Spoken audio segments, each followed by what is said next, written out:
Fala, meu povo! Beleza? Mais um Cenários. E agora o Cenários número 13. Isso quer dizer o quê? Que é o 13º Cenários.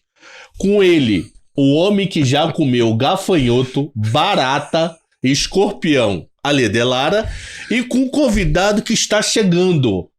Eu não sei se ele foi convidado pro velório da rainha. Opa, não sei se a rainha já foi para conversar com a rainha Elizabeth, mas ele já vai estar chegando. Roberto Dumas. Fala aí, Delara. Fala aí, Dumas, beleza? Fala, Craval, bom dia, tudo bem? Bom dia. Comi xixo de escorpião com cebola. Comeu mesmo? Não, brincadeira. Você chegou a comer algo exótico no teu período chinês? Sim, comi pra experimentar. O escorpião. Mas gosto de quê? Gosto de pele? Gosto de, que eu digo, como se fosse pele de camarão, só o crack? É, só o crack. Não senti gosto de nada. Talvez porque vai com receio, né, de ter algum gosto diferente, mais nada. E lá eles têm muito a cachaça com cobra, com escorpião. Tá, mas só bebe o líquido, né? Sim, mas é estranho, diferente. Primeira pergunta de todas. Ale Delara por Ale Delara. Quem é você? Eu acho que eu sou um cara que sou apaixonado em estudar. Agora, acho fundamental estudar, tento fomentar o estudo o máximo possível e apaixonado pelo agronegócio. Acho que minha vida inteira foi agronegócio e não me vejo fora do agronegócio. Como é que é a tua história lá atrás? Você já nasceu no mundo agro ou foi para? Não, o meu avô ele sempre foi produtor rural, sempre morou no interior, era um pequeno produtor rural, tinha seu milho, seu feijão. Lá, um porquinho, uma vaquinha. Você sempre ficou com boneca de milho? Sempre. Foi a vida toda? Sempre, na moita, correndo atrás de galinha. Sempre. Quando eu comecei a trabalhar, eu cresci muito cedo na empresa, que foi uma rede de farmácia que não existe, mas hoje foi a Drogamed. Então, em 2 anos lá, eu cheguei quase a gerente financeiro. Foi subgerente financeiro. E numa dessas... E a rede não existe mais? Não existe mais. Tá, entendi. 4 anos depois que eu saí, ela foi à falência. E num período de férias, um headhunter me encontrou e me convidou para trabalhar numa empresa de comércio exterior como trainee. E naquele tempo eu estava no meio da faculdade de economia, em Curitiba. E eu entrei em comércio exterior no início de janeiro de 2000. Para trabalhar com exportação e importação. E a partir dali eu entrei no mundo das commodities e foi para soja, foi para açúcar, foi para milho. E desde então eu não parei. Em 2011 eu montei a minha empresa, Paine Agronegócios. A Paine tem 11 anos já. Já. Então. É para importação de farinha de trigo. Nós tivemos contrato com um grande moinho do Uruguai e da Argentina e importávamos farinha de trigo para o Brasil. Já como trade para mandar para o mundo? Não, aqui para o Brasil, distribuía aqui no Brasil e eu vendia para a África também. Então a gente tinha alguma coisa em Angola, alguma coisa na Nigéria. Eu fui em Angola já trabalhando. Eu fui vice-presidente da Câmara de Comércio Brasil-Angola do Paraná. E só que naquele tempo o dólar estava R$1,80, R$2 e ele foi muito rápido para R$3, R$3,50. Então inviabilizou a importação de farinha pronta. Então ficou mais fácil a importação de trigo. E aí a Paine começou a exportar madeira. E a partir daí a gente virou corretora, a exportação ficou inviável, nós tornamos uma corretora de milho, soja e café. Aí negociamos no mercado doméstico e no mercado internacional, mas não exportamos. Só negociamos, as exportações são feitas via trading companies dele. Tá, então vocês não tem mais físico dentro de casa. Exportação, não. Só a negociação... Nós somos corretores, né? Então, a Cargill vai exportar, nós vendemos para um comprador chinês, por exemplo, como corretor, e a Cargill exporta. Ele que executa o contrato. Tá. Vamos começar aqui falando sobre um problema que nós estamos vendo. Oh, chegou ele, maluco. Que a gente tava falando aqui assim, ó. Chegou ele. Então, a lenda... Aqui é ao vivo, não vai editar nada não. O convidado vai passar. Aqui não é programa gourmet não, maluco. Aqui o programa é sério. Aí o convidado passa e tá tudo certo. Deixa. Tudo bem, pessoal? Tudo bem? Tranquilo? Bom. Tudo bem? Fala aí, beleza? Bom. O programa começou tem 3 minutos, então vou aproveitar. Atraso, gente. Relaxa. Delara já se apresentou. Quem é Dumas? Roberto Dumas por Roberto Dumas. Vixe. Bom, começa pela idade, 55 anos. Sou professor do INSPER, professor da FIA, trabalho como estrategista-chefe do Banco Voiter. Comecei trabalhando em 1989, mestre em economia pela Universidade de Birmingham, na Inglaterra, e mestre em economia chinesa pela China. Morei 4 anos na China e agora eu tô aqui. Vamos lá. 4 anos, pra mim tinha sido 7. 4 anos. Não, 4 mais 1.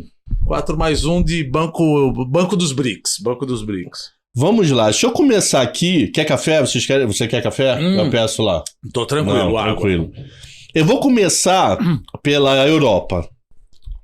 Se eu estiver pronunciando errado, por favor, me corrigem a pronúncia. Eu entendi como sendo o Uniper. O Uniper é a maior importadora de gás da Alemanha. Por que eu quero falar sobre a Uniper? Que eu acho que eu esqueci até trazer o jogo de xadrez. Eu ia botar um jogo de xadrez. Tabuleiro geopolítico. Esse tabuleiro geopolítico de cada hora um joga uma peça entre União Europeia, Estados Unidos, Canadá contra a Rússia. A última peça teoricamente jogada foram pelos russos.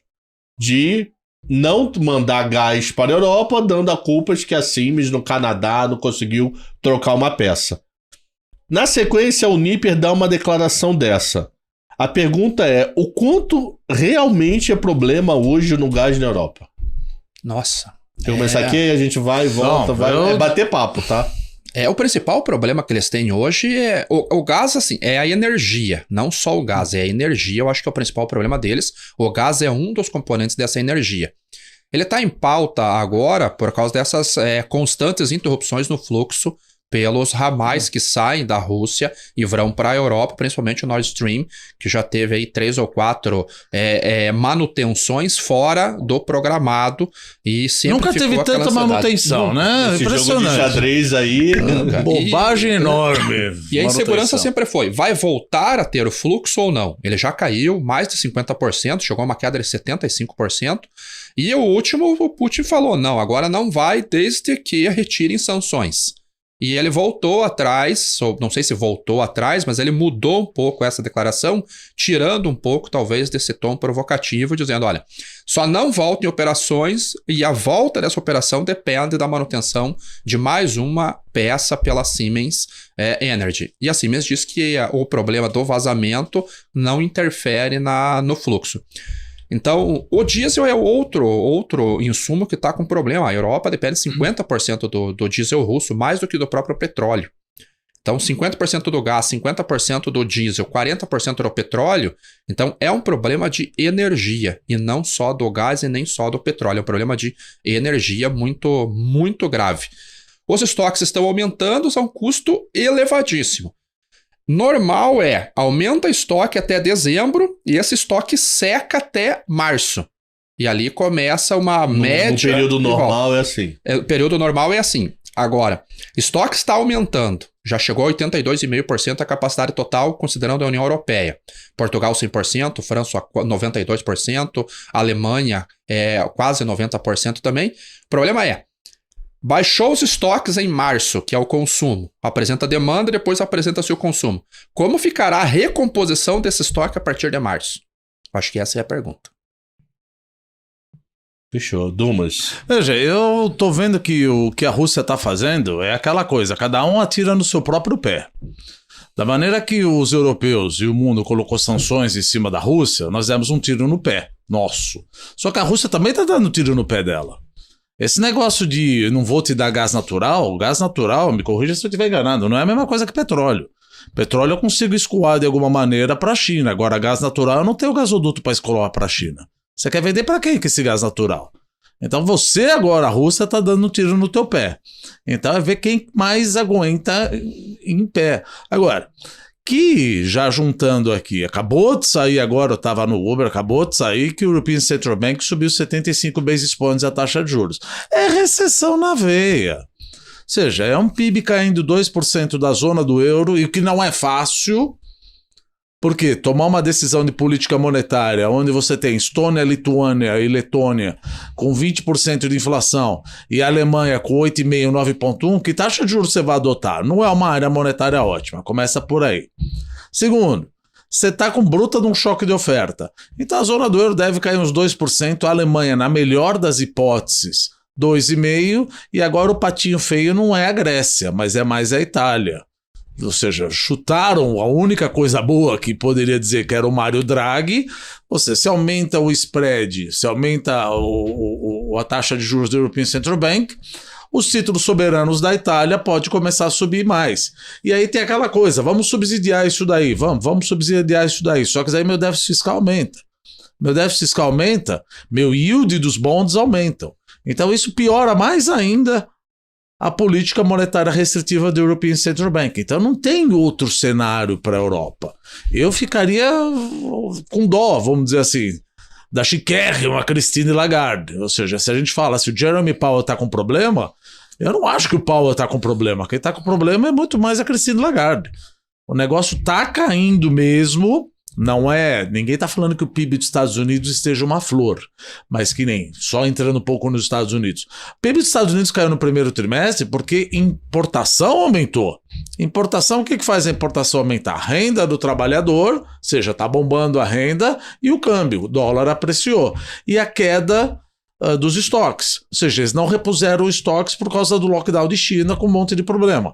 Então, mas você está querendo dourar a pílula? Não, veja, o PIB caiu, qualquer textbook, livro-texto, mostra que 2 trimestres caindo é recessão. E o segundo trimestre foi não gasto do governo. E o segundo trimestre, o gasto do governo segurou o PIB do segundo trimestre. Então você pode dizer, mas acontece que, como é que você está com recessão, com uma taxa de nível de desemprego, tudo bem, subiu de 3,5 para 3,7, mas eu estou criando mais vagas de trabalho do que eu tenho de desempregado em 5,6 milhões.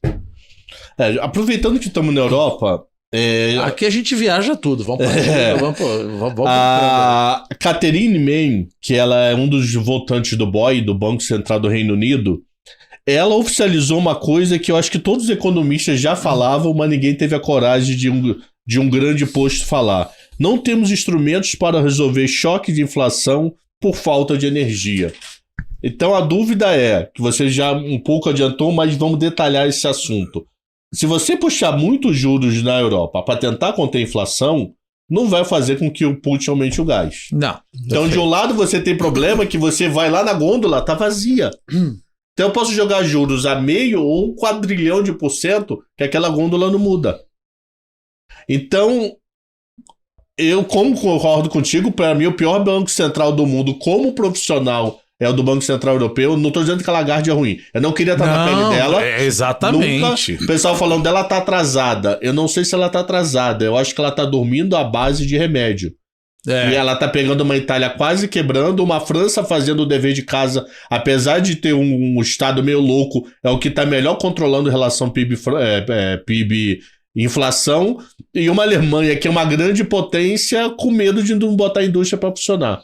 Então a dúvida é, esse 0,75 que foi dado agora, e provavelmente renovações de 0,75 até o final do ano, pode atrapalhar mais do que ajudar? Como assim? Não resolve o problema da oferta e ele pode criar tanto problema em alguns países que o euro iria perder poder de compra. Euro perdendo poder de compra seria inflacionário. Então, como seria essa relação BCE, mundo, guerra e etc.? Eu acho que um desafio que, não sei, eu pelo menos não tenho a menor condição de responder. Eu também não. Mas o que, só tenho perguntas. Vamos ver, o que eu imagino? Hoje a notícia que a primeira-ministra da Inglaterra agora, o que ela fez? Ela abriu aquela gaveta de licenças ambientais travadas para a exploração de petróleo, tirou todos os projetos e assinou. Então vai voltar a liberar o fracking, licenças ambientais para exploração offshore, gas, tudo para trazer mais oferta. Mas as empresas vão comprar, que não compraram nos Estados Unidos o pedido do Biden. Não, mas agora é diferente. Nos Estados Unidos houve um desincentivo por parte do governo norte-americano para a produção. No momento que o petróleo foi para preços negativos, lá em 20 de abril de 2020, aquilo ali acabou dando um default no caixa de empresas pequenas. O governo Joe Biden, quando assumiu, desincentivou totalmente a indústria. Ele conseguiu uma briga tão grande com a indústria de petróleo que hoje que a indústria estaria bom das pernas, em vez de colocar dinheiro em capex, está mandando dinheiro para o acionista. Então, tá fazendo o share buyback. Exatamente. Compra de ações. Vamos dizer, é uma retaliação contra o governo norte-americano. A situação da Europa é diferente, porque o crack spread do petróleo, que é a margem da indústria, está muito boa. Historicamente está acima de níveis normais. E agora é uma questão de necessidade. Junto com essa liberação de novos licenciamentos... vamos dar um passo atrás. O que é liberação de novos licenciamentos? Por exemplo, a Shell... A Shell não, vamos colocar uma empresa europeia, Total, vai explotar em 3 poços que ela quer explorar para tirar o petróleo e construir uma usina para produzir gás através de decantação. Esse projeto estava travado por leis ambientais. Vamos colocar na conta do ESG. Agora o projeto Europa está sem inativo. gás. Europa sem gás. Tá, ESG, é o Europa ESG. sem gás. O projeto está lá, na total, pronta para ser executado, mas faltava uma licença ambiental. Agora eles estão liberando essa licença ambiental. Foi feito um pedido hoje de 179, um novo empréstimo de 179 bilhões de euros para jogar no sistema de energia. Então, talvez... Isso no Reino Unido. No Reino Unido. Então, esse dinheiro vai para a empresa de energia, tira o processo ambiental e tenta fomentar, talvez na esperança de que as empresas de energia vão investir na produção de energia, petróleo e gás natural para aumentar.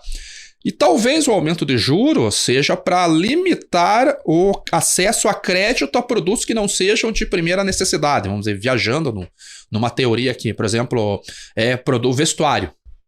Então, talvez seja desincentivado o consumo de produtos que não são de primeira necessidade e esse dinheiro que vai gerar inflação vá para a de energia para produtos críticos. Então, ela está tentando, eu acho que equilibrar a balança num cenário quase que apocalíptico economicamente. Não tem muito, eu não sei, não consigo ver uma saída. Assim, não, vamos fomentar o investimento. Fomentar o investimento como? Se o juro está caro. Então, através de empréstimo. Empréstimo traz inflação. Como segurar a inflação? Então Sobe juro.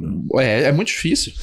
Veja, esse negócio de juro, no final das contas, preço nada mais é do que a conjunção de demanda e oferta.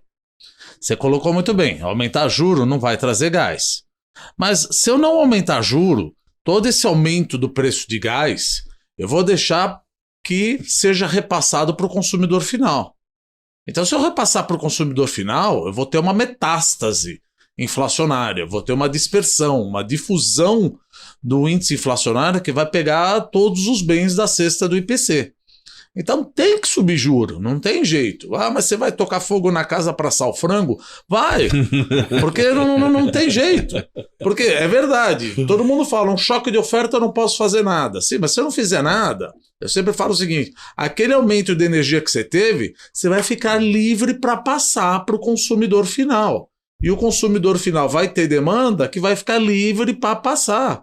Então a gente tem que, veja, a demanda está baixa. A oferta, vamos botar, a demanda está baixa. Só que a oferta está mais baixa ainda. Então você tem que derrubar a demanda mais ainda.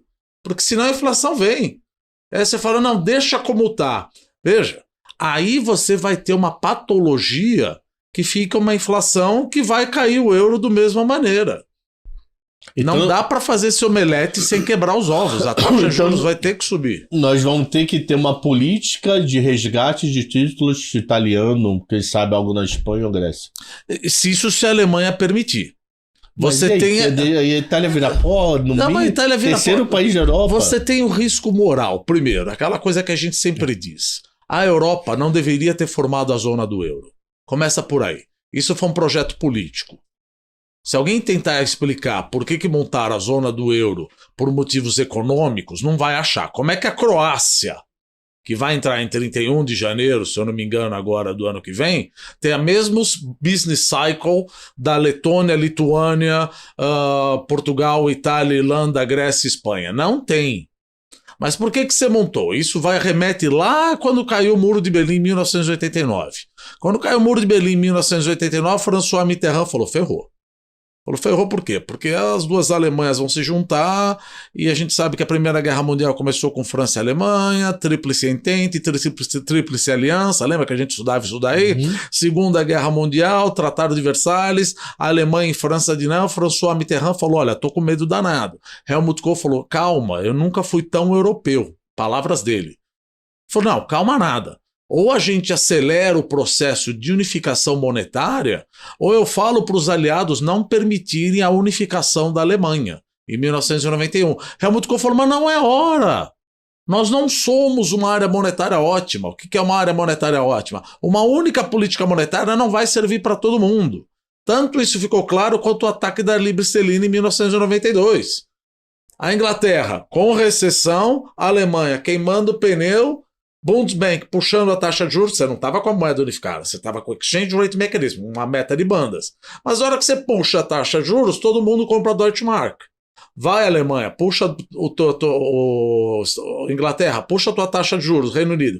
John Major puxou de 12 para 15, Jorge Soros falou, você não tem cacife político, Bank of England, para puxar mais taxa de juros no meio de uma recessão.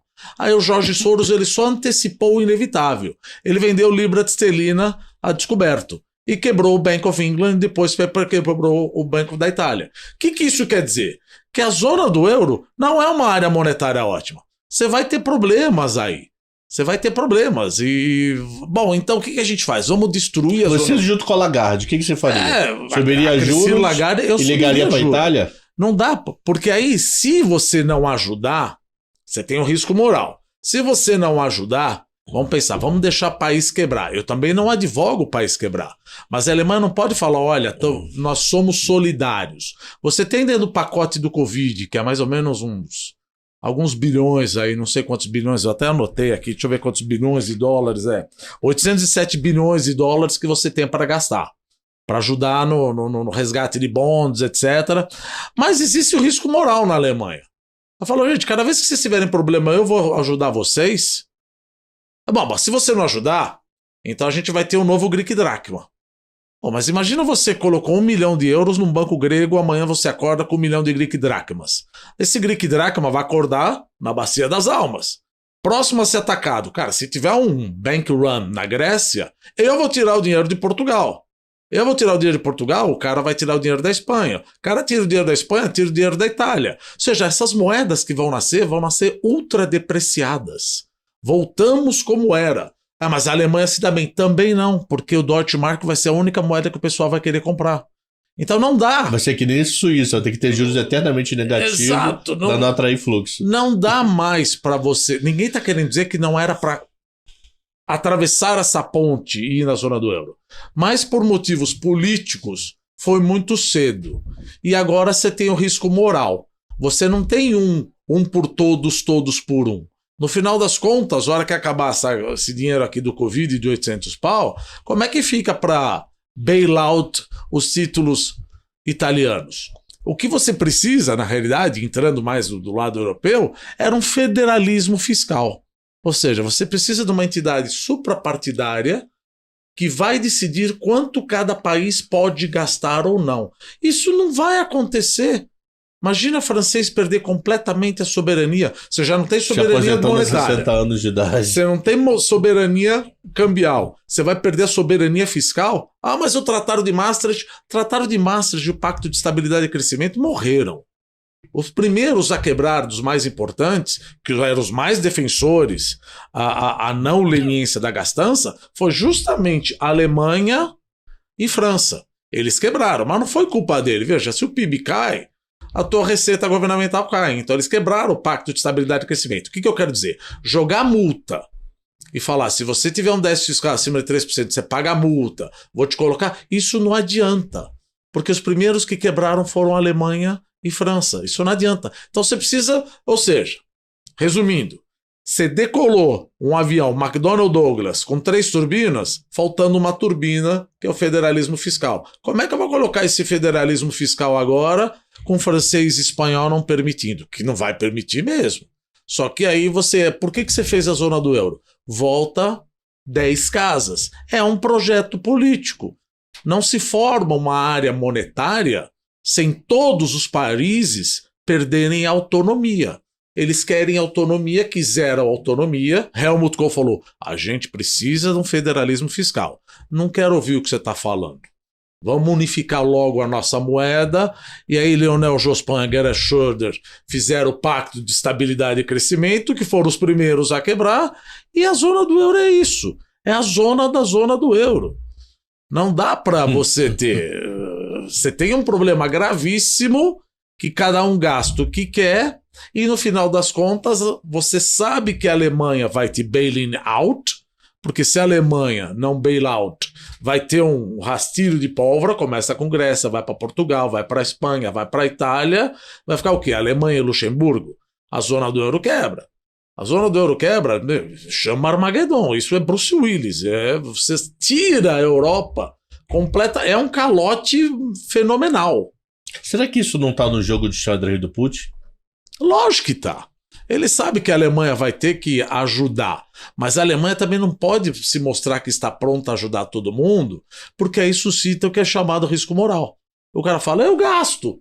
Se tiver algum problema, a Alemanha me ajuda. A Alemanha cobre. Então a Alemanha precisa tomar um cuidado. A Angela Merkel fez um trabalho, tirando o lado que o trabalho de depender demais do Putin, mas ela fez um trabalho enorme em relação ao Brexit. Qual é o problema na Grécia sair da zona do euro? Se você pensar, fala, who cares? Deixa a Grécia sair. O problema não é a Grécia. O problema é que se a Grécia sai, aquilo vira um rastilho de pólvora. É um bank run de toda a zona do euro. E você formou uma coisa, você trancou todo mundo numa área que não é uma área monetária ótima e fez um projeto incompleto, que não tem federalismo fiscal. O que é o federalismo fiscal? Filho, você não pode gastar. Você está proibido, é poder de veto. Não é o waiver que eu vou te dar. Está proibido. É o governo, é o ministro da economia da Europa. Você não tem o ministro da economia da Europa, você tem o ministro da economia de cada país. Não, esses entes não podem existir. Puxa, mas isso não vai acontecer. Bingo! Por isso que eu não compro zona do euro como um fator que vai substituir o dólar no curto prazo. Você montou uma coisa com uma deficiência de nascença. Paciência. Rimou tudo, né? Só um dado curioso, o Marcelo Suano. Grande Suano. Ele teve aqui tem um mês. Ele falou que com Angela Merkel seria outra guerra. Ela negociaria mais, ela não deixaria chegar a esse extremo que chegou. Ela teria outro poder de negociação que a economia europeia sentiria menos. Veja, a Angela, ela é uma ultra líder, né? Ela foi substituída por Olaf Scholz, então, na realidade, tem aquela brincadeira. A Angela foi substituída pelo Mario Draghi, que já caiu, né? Por Olaf Scholz e por o Macron. Ou seja, uma substituiu por 3, um já caiu. Você não tem uma líder europeia. Macron é que está querendo se jogar como líder. Mas o Olaf Scholz não tem a força nem um quarto de que era. Não tem a força nem um quarto de que era. Você poderia fazer um triunvirato com o Mario Draghi. Mas jogaram o Mario Draghi para fora. O Giuseppe Conte, junto com o Salvini, junto com o Berlusconi, jogaram o Mario Draghi para fora. Ele falou, ou vocês fazem do jeito que eu quero, que eu acho que é importante, ou não. A única coisa boa que a Itália tinha naquela hora foi justamente o Mario Draghi. Agora tá esse triunvirato aí. Vamos ver o futuro. Meu amigo, eu vou fazer uma pergunta para você e a gente vê isso um pouco pelo lado fiscal. Uma coisa que você tem falado muito nas suas lives é da estatização temporária ou total de algumas empresas de gás por governos europeus. Então, empresas de energia. A situação tá tão ruim, deixa comigo que eu carrego para frente. Tem projetos que eles devem anunciar amanhã de 375 bilhões de euros para ajudar empresas e famílias com subsídio. De algum modo, ou intervindo ao subsídio. E só a Alemanha deve gastar algo próximo entre 95 a 100 bilhões de euros até março. Mete yield nisso aí, né? Então a dúvida é, como é que tá esses projetos, como é que tá andando isso na Europa como um todo, e depois a gente vê como vai ser o fiscal dessa história. É um projeto que, na verdade, a Europa não tem muita escolha, porque a empresa privada não tem como sustentar. Porque não é só o custo que chega para o consumidor final, é a última ponta de um problema grave que vem da origem. Então nós vimos semana passada a população da Itália queimando contas de energia, nós temos visto empresas na Europa toda recebendo, pequenas empresas, que eu digo lanchonetes, cafeterias, recebendo conta de 15, 20 mil euros. Isso é impagável, é muito maior do que o faturamento dessas empresas. É como se nós na residência recebêssemos uma conta de 15 mil reais. Não, 15 mil reais não, multiplica por 5, né? 15 mil euros vezes 5. Ah, sim, vezes 5 vai ser 75 mil reais. Vocês conseguem, eu não consigo pagar sim, não, consegue. Diretor, sócio de banco, maior trem de café do mundo, então eu não consigo. Até parece, né? Então, Essas empresas não têm mais, muitas empresas não têm mais solvência. E aí vai acontecer o que aconteceu com o shale oil nos Estados Unidos. Empresa perde a solvência, perde capacidade de operação, empresa fecha as portas, gera um problema muito maior à frente. Então, esses projetos eles estão caminhando, vai ser anunciado, isso deve seguir Quem por começou? Quem todos. puxou a fila? Teve A alguém? França. França. A França, ela está com um problema, aparentemente está mais equilibrada que outros países. A França sempre foi, para ter o tamanho do problema, a França sempre foi exportadora de energia. Sempre foi exportadora de energia. Ela propôs para a Alemanha... energia dela ou energia dela, que ela pegava de alguém? Não, ela gera... Arábia Saudita, né? Gera energia e exporta energia. Ela Uma propôs... dúvida, nuclear o quê? Não, energia. Nuclear, eólica, solar, gás natural, carvão, diesel, energia. Superavitária, tá. Energia. Essa semana passada ela propôs para a Alemanha um escambo. Ela fornece o gás que ela tem, que ela está com reservas maiores do que a Alemanha. Ela fornece para a Alemanha esse gás e a Alemanha manda uma parte da energia que ela gera com esse gás para ela poder consumir. Porque o problema da França é grave, então a França foi o primeiro país que começou com esses projetos de ou uma estatização ou uma interferência do governo muito forte para manter a solvência das empresas.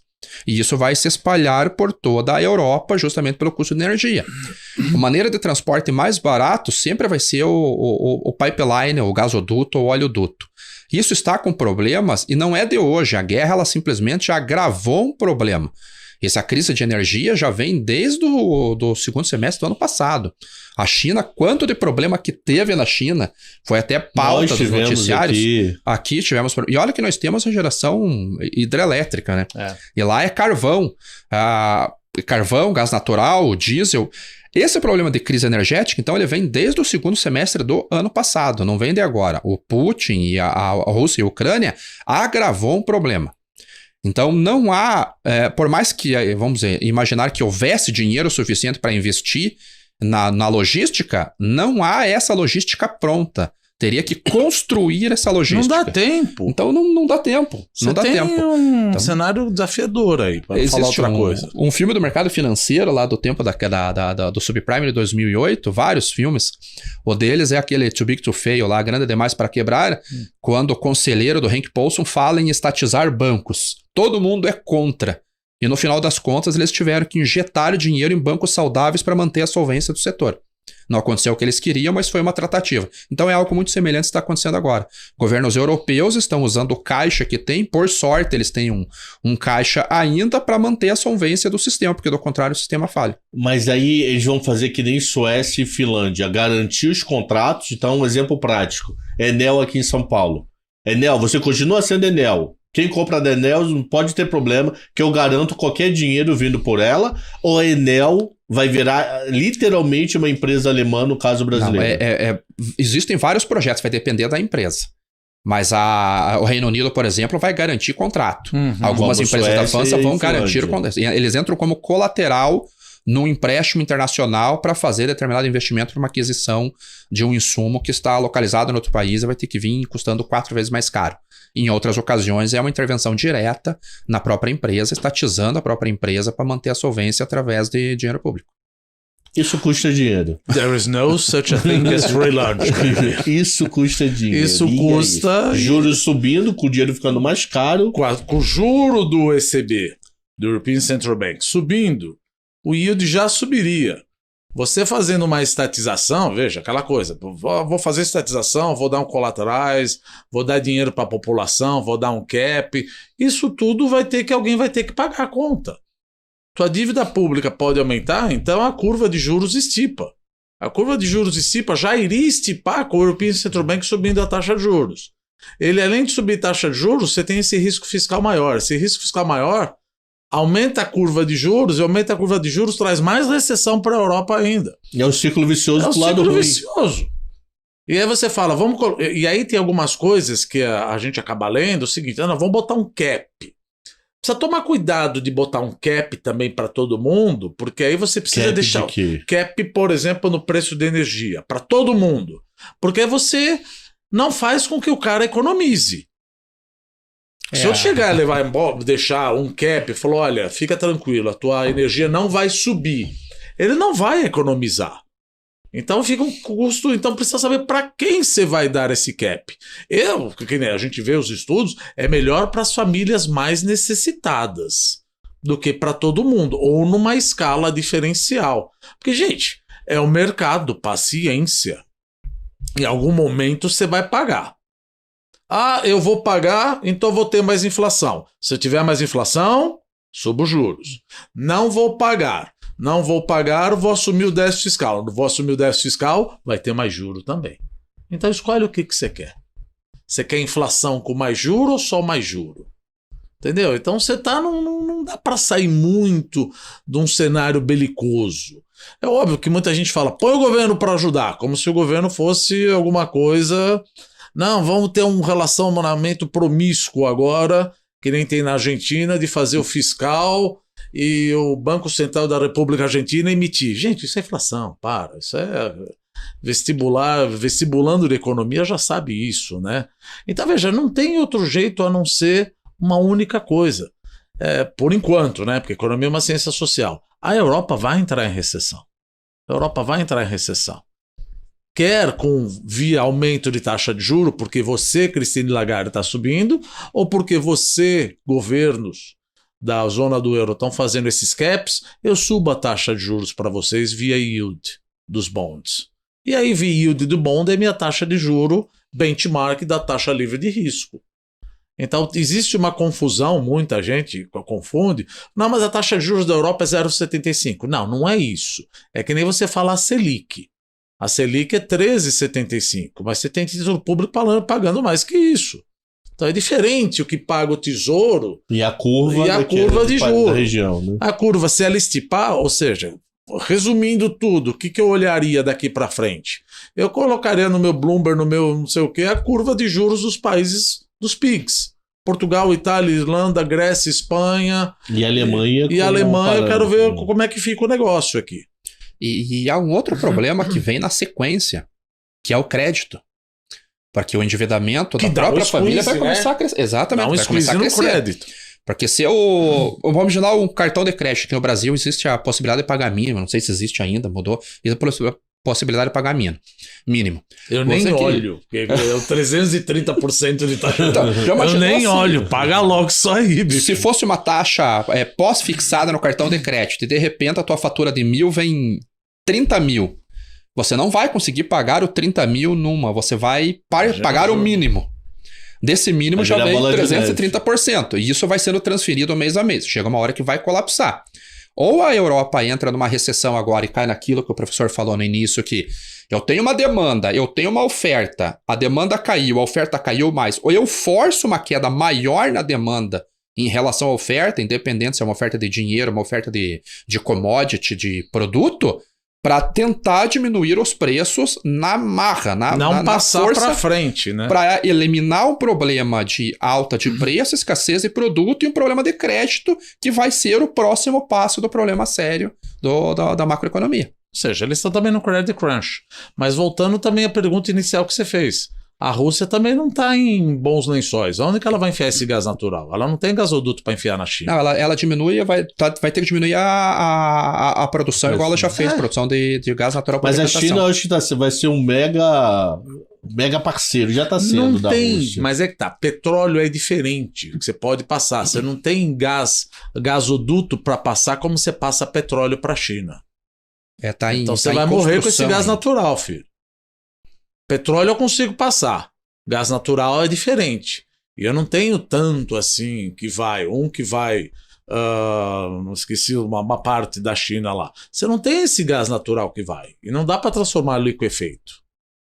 Uma pergunta, será que valeu a pena a briga da Ucrânia e a Rússia comprarem essa briga com esse problema todo? Sei que eles estão arrependidos. Eu acho que, na minha opinião, não dá para saber, né? Mas parece que Putin achava que seria a mesma coisa quando invadiu a Geórgia em 2008 e anexou a Crimeia em 2014.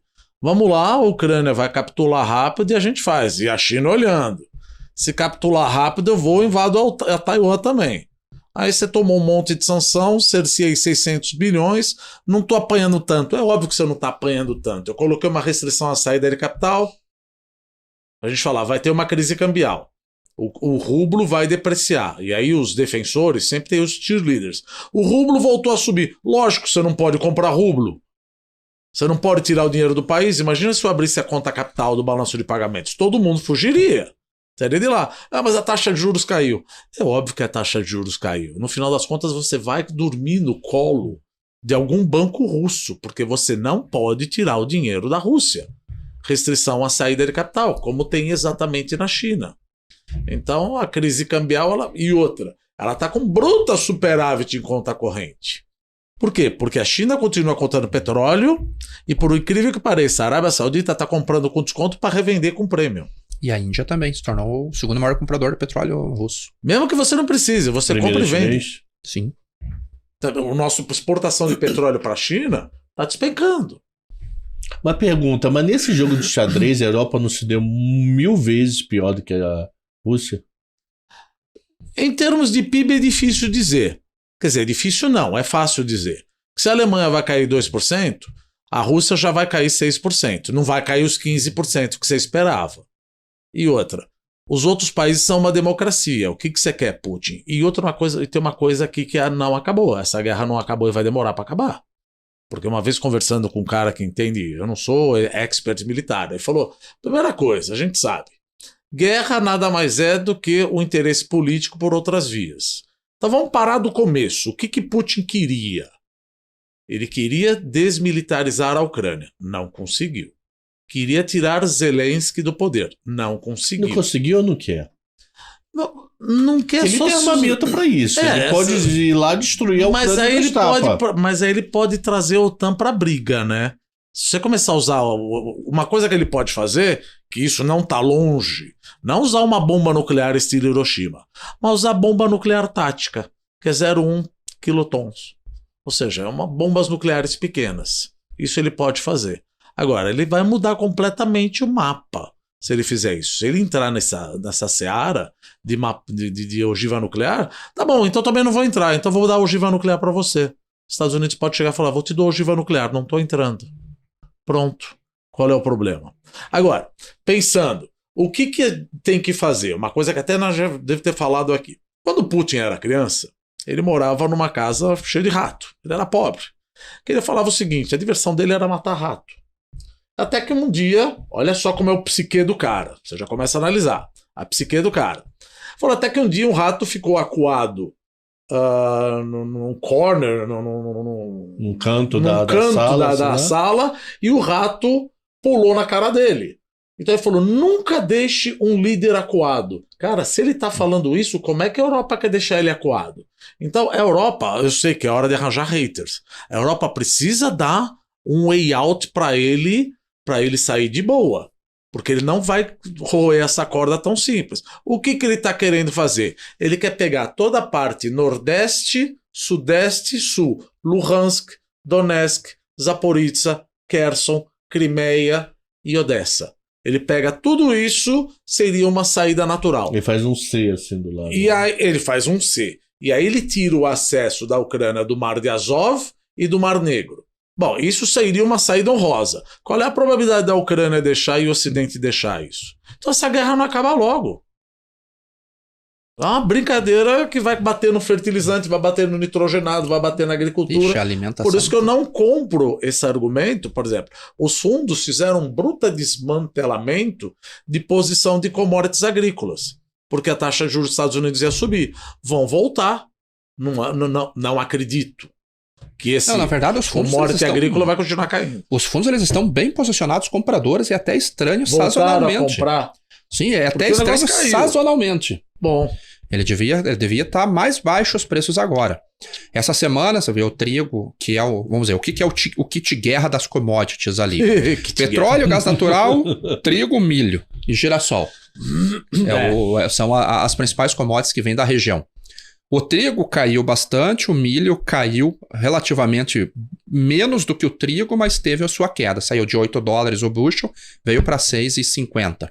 O trigo caiu de $13 o bushel e veio para 7,5. E começou a subir agora pelo movimento sazonal. Essa semana, com o Putin falando que só voltaria a ligar o Nord Stream 1 se a Europa levantasse as sanções. e que já via que o acordo para a implantação do corredor humanitário não estava sendo respeitado, porque nenhum país com risco de fome recebeu commodities da Ucrânia e não havia facilitação nenhuma nas commodities russas, inclusive fertilizantes, para entrar no mercado internacional, o acordo não estava sendo vantajoso. Ele não falou que vai interromper. Ele só fez essa declaração. O trigo simplesmente fez um spike de preços, o milho voltou a subir forte também. Por que o petróleo não está subindo? Por causa dessa relação. Ontem caiu forte. Mas essa relação que o professor falou. Focando na China. Eu tenho fundamentos trabalhando um cabo de guerra. Eu tenho risco de recessão, China comprando menos petróleo, demanda menor forçada e uma oferta apertada. Mas a demanda, que é um fundamento de curto prazo, está mais forte do que a escassez de oferta que vai fazer os seus efeitos ou pode trazer os seus efeitos mais no final de ano devido à sazonalidade. Então as duas estão brigando, os dois fundamentos estão brigando. Então não adianta, Putin vai interromper. Não, tudo bem, a China comprou 10% menos petróleo esse mês em comparação do mesmo mês do ano passado. Então é uma queda na demanda mais forte do que a queda na oferta. Por isso que o petróleo está caindo. Não é e estranho. não adiantou nada a OPEP. A OPEP deu um sinal. A OPEP falou que ia cortar 100 mil barris. 100 mil barris é peanuts. Na verdade, foi a volta dos que não foram, literalmente. Peanuts, né? mas ele ameaçou subir, não subiu, caiu que não subiu. É mais para mostrar, olha, estamos junto Rússia e Arábia Saudita do que qualquer outra coisa. Porque a gente usa 100 milhões de barris dia. 100 mil é peanuts. Ou seja, é um não evento. É um não evento. Mas foi um sinal, né? Tipo, olha, a Rússia aqui, ela é o PEP mais um. E estamos junto. Ela veio até no apoio à declaração que o ministro fez 2 semanas atrás. O ministro de Energia compartilhou, da Arábia Saudita, compartilhou a visão do príncipe saudita, dizendo que eles viam um excedente de 400 mil barris por dia nesse ano, no fechamento desse ano, e que se fosse o caso, a OPEP poderia cortar a produção. O mercado reagiu, subiu o preço, depois não 100 mil vai ser. Então ele veio e cortou 100 mil, uma gota dentro da oferta total, mas como diz o professor, é um sinal. Ó, eu falei que poderia cortar, então estou mostrando que cortei só 100 mil. Porque a OPEP precisa controlar o preço do barril, naquela planilha lá que nós compartilhamos, a $90 para ela ter o ponto de equilíbrio dela, o break-even dela entre produção e venda, custo e venda. O sinal foi daquela, eu não tô nem aí para vocês ocidentais. Eu estou muito mais próximo da Rússia do que vocês imaginam. A OPEP falou. Esse foi o sinal. Porque a Rússia está dentro da OPEP. Fala, cara, você chega a cortar a produção no momento onde você está uma crise energética? O que é isso? Fala, eu não tô nem aí pra você, eu tô muito mais pró-Rússia. Pô, eu tinha infinitas perguntas. Cara, eu tô alucinado aqui porque eu tenho que acabar o programa. Louco, eu ia perguntar o seguinte, uma das perguntas que eu vou ficar com a dúvida no ar, que a gente tira fora do ar. Convulsão social na Europa é uma coisa que veio para ficar, mas isso a gente fica para um outro programa. É bem provável. Infelizmente. França vai me dar trabalho. Vai me dar não, né? Vai dar trabalho. Vamos lá, Dumas, como é que achamos você no dia a dia? Lemos seu material? Pode pegar o livro ali, ó. Pode pegar. Eu até olhei, né? Eu olhei para cá. Tem o livro que eu li, que eu mais usei na vida. Qual foi? Foi aquele das crises. Aquilo é uma obra de arte. Esse daqui? Maluco. Esse aí mesmo. Esse. E um que a... então filma aqui, ó. Filma aqui, ó. Tá filmando aqui, ó. Esse livro é obra de arte da história econômica. Crises econômicas internacionais, que a gente fala o primeiro e o segundo capítulo de como surgem as crises, que é uma coisa que a gente sempre fala o seguinte. Quando você tem uma bolha e a bolha estoura, o Banco Central sempre planta a semente da próxima bolha. Isso aconteceu em 2001, aconteceu em 2008, aconteceu em 2020, quando teve o share buyback. Janet Yellen e o Jeremy Powell formou a bolha novamente, subiu a taxa de juros, caiu num bear market, ou seja, isso sempre acontece. E aí, cada capítulo, a gente fala de crise da Ásia, crise do Japão, crise da Europa, da zona do euro 2010, fala de China, fala da Argentina. É uma obra de arte. Sim. E esse aqui é um deep dive em economia chinesa. Como é que funciona a economia desde antes de Mao Tse-tung Desde por que a China não ficou como era o Japão, por que eles não gostam de estrangeiros, por que teve o negócio do Deng Xiaoping. E aí você vai ter capítulos falando do sistema financeiro internacional, dos bancos chineses, por que a conta capital é fechada, como é que funciona a bolsa. Todo mundo fala, vou investir na bolsa da China. Não é assim, a bolsa chinesa é fechada. Você tem uma coisa chamada Qualified Domestic Institutional Investor. Então você tem que ter uma autorização, etc. E tem o outro que está com a Paula. Espero que ela esteja não sei lendo. se tem aí perdido. Não, ela está com ela ainda. Que é o mais recente. É o mais recente, que é China e Estados Unidos. E o que eu vou lançar agora, 4 de outubro, com um monte de entrevistas para a IBMC, que é Crônicas Econômicas e um Novo Tabuleiro Geopolítico. Eu falo tudo até março da guerra. E eu coloco o QR Code das entrevistas. E tem um monte com você, Alexandre. Maneiro. Você põe lá e já aparece a entrevista, nós dois juntinhos lá falando. Fechado. É legal. E você, Delara, como chamamos você? É o Primeira Hora do Agro, todos os dias, está sendo Às veiculado 8 aqui na horas da BMC, manhã. das 8 às 8h30. Bastante interação no Twitter e no Twitter, principalmente. Então, YouTube, Primeira Hora do Agro, todo dia. E como é que é o Twitter? aledelara_. Desculpa, no meu, eu não tenho muita intimidade com o Twitter, sabe? Aquela coisa, com a idade vai batendo, né? Então eu tô no Insta, no Orkut. Roberto D. Damas, tô no Orkut ainda. Fechou. Então, dupla, muito obrigado aí pelo aceite. Pô, tem papo aqui para mais de 2 horas, a gente marcou outro, sem dúvida. Então, meu povo, esse foi o Cenários número 13, que foi gravado ontem, você tá vendo hoje, mas pra gente foi gravado hoje, você vai ver amanhã. Entendeu? Não. Eu não entendi. Então, um grande abraço, até a próxima, se Deus quiser.